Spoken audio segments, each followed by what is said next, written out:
Fa toy ny efa fanao isan-taona kosa dia nanolotra taratasy-mbola ho an'ny vokovoko mena malagasy na ny Croix Rouge malagasy ny orinasa Savonnerie Tropicale ny maraina teo mba ahafahany ity farany manatanteraka araka ny tokony ho izy ny andraikitra sahaniny izao antony fanampiana izao.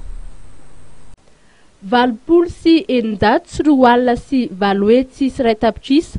io no fanomezana avy amin'ny orinasa Savonnerie Tropicale ho an'ny vokovoko mena malagasy na ny Croix Rouge malagasy ho fifandraisan-tanana fanehoana firaisan-kina manoloana ny asa izay antsoroan'ny Savonnerie Tropicale.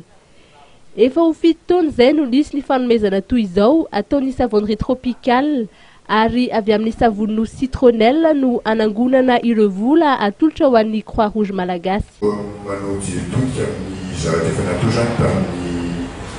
taona lasa rehetra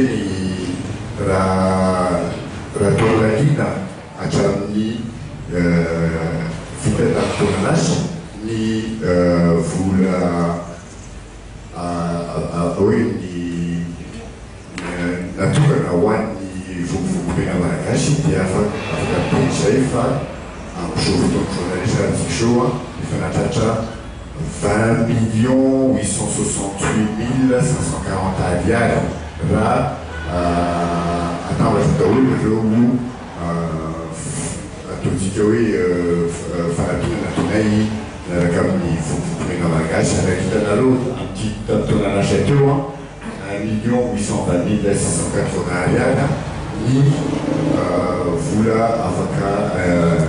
natokanay ho an'ny vokovoko mena malagasy ho an'izay asa manandraikitra izay ataony.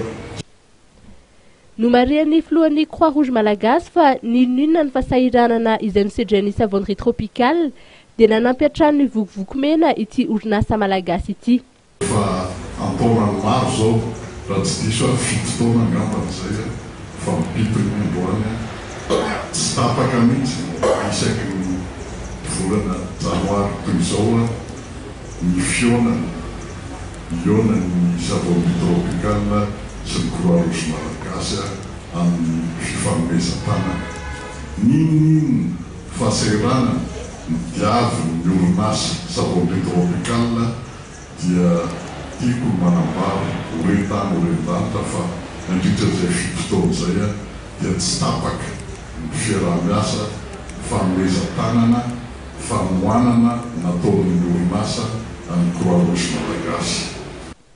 Ankoatry ny fanampiana ireo trabona maro vokatry ny fandalovan'ny rivo-doza dia fantatra fa irotsaka amin'ny ady atao amin'ny pesta ihany koa manomboka amin'ity taona ity ny Croix Rouge malagasy.